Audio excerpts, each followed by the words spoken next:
Hello and welcome to the Art of Online Marketing, a live show. My name's Denise Allison, and today I'm going to be sharing some tips on how to prevent social media overwhelm. All right, so for those of you who don't know me, like I said, my name's Denise Allison, and I help you grow your business with social media and live video. So if anyone is new here, just let me know in the comments by typing in new, and I'll give you a big warm hello to welcome you to my world. All right, so it's really great to be here. Last week I took the week off from the live show because I was traveling to a retreat with my mastermind group in Toronto. So it's always great to take a little bit of a break, but I miss being here with you. So when I was at this retreat, the topic of the week was marketing, which is, of course, a topic that I know very, very well because that's what I do and that's what I help my clients do. But it was really interesting to be in a room full of entrepreneurs where marketing is not their forte and it's kind of a different, mysterious, new concept to them. So it gave me a fresh perspective on things. And the sense that I got from the room is a lot of people felt overwhelmed by taking all of their content and turning it into social media content. So today what I want to do is share with you 3 tips to prevent getting overwhelmed when it comes to social media marketing. So before I get started, I'm really happy to announce that I will be doing an encore presentation of my online training, Make Friends Not Followers, Attract Your Dream Customers with Social Media. I'll be doing an encore on August 2nd. So if you want to join me to learn what mistakes make you lose potential customers and opportunities and 3 simple strategies to attract your dream customers on social media, sign up. That'll be next week, and I will put the link here below so that you can join me.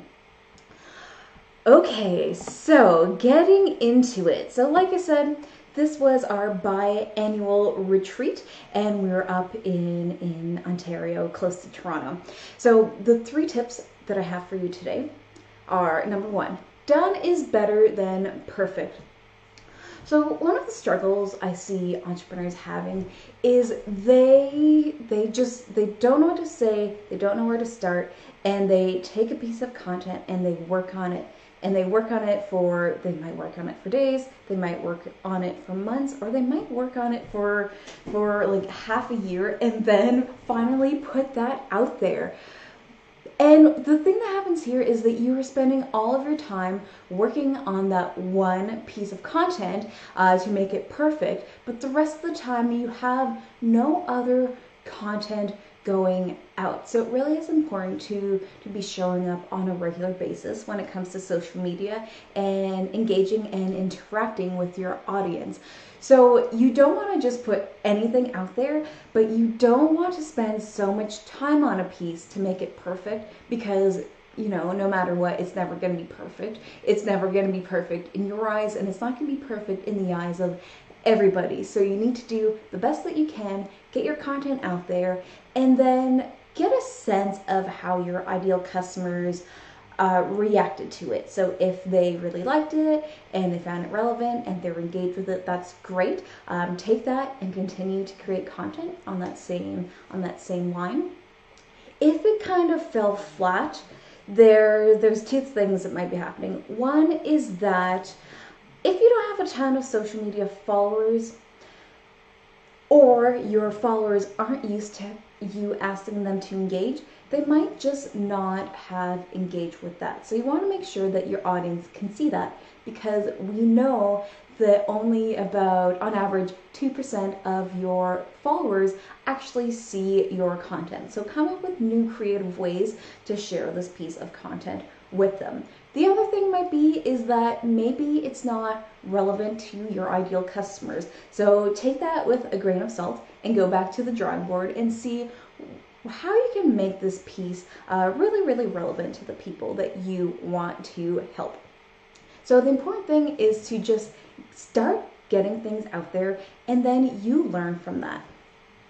Okay, number 2 is the importance of planning Okay, so every time I speak to an entrepreneur, not every time, but a lot of the time when I speak to entrepreneurs, they say, I want to post more to social media, and I open up Instagram or Facebook or what have you, and I just don't know what to say.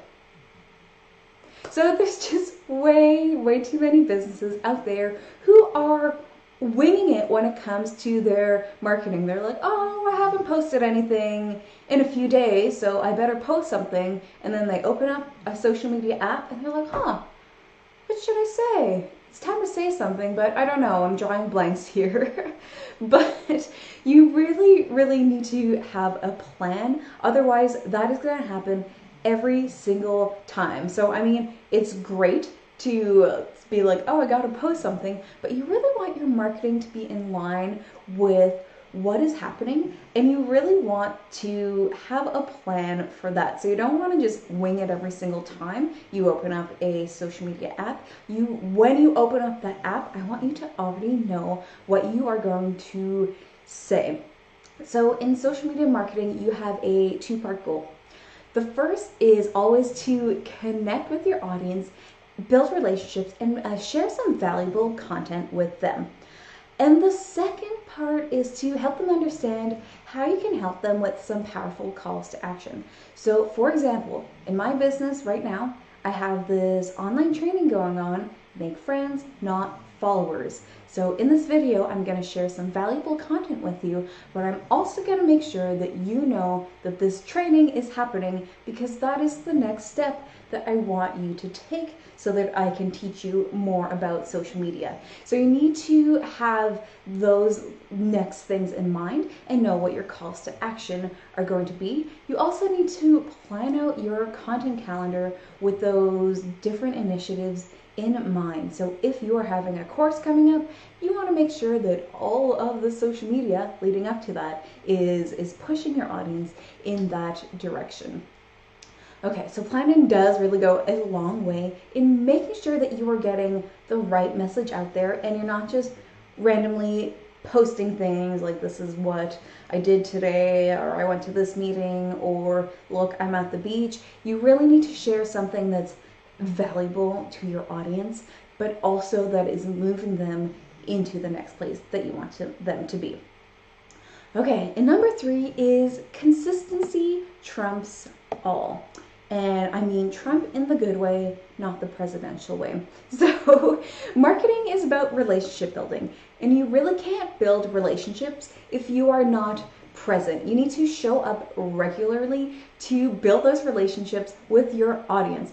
So that means sharing original content on pretty much a daily basis, 3 to 5 times a week here. So a lot of entrepreneurs and business owners, they think that they're going to annoy people or bother people if they are posting too often.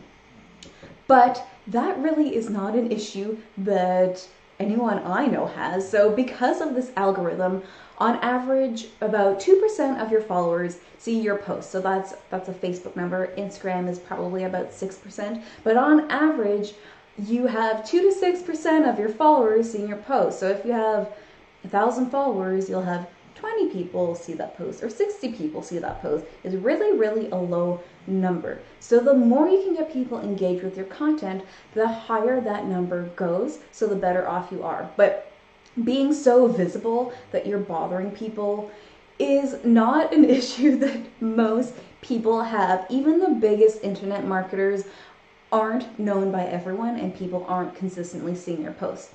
And on that note, if you are sharing content that's really valuable and it's helping your audience along and it's helping them overcome some problem that they have, which is your goal, by the way, then they are going to appreciate the content you put out there, not be annoyed by it.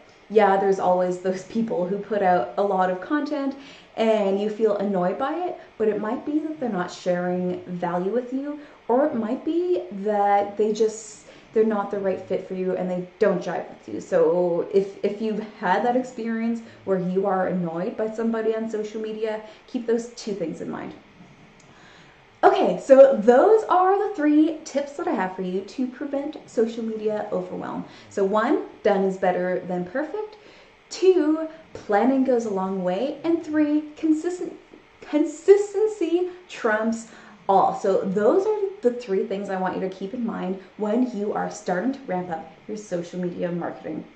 Okay, so now that you know that and you are ready to kick it up a notch, make sure that you tune in to the encore presentation of Make Friends Not Followers on August 2nd. So I'll be sharing with you some mistakes that entrepreneurs make that make them lose followers and potential opportunities, and 3 simple strategies to attract your dream customers on social media. So that will be August 2nd at noon Atlantic, and I'll be putting the link below for those of you watching on Facebook so you can head over and sign up right away. Okay, everyone, thanks for being here today, and I'll see you all next week.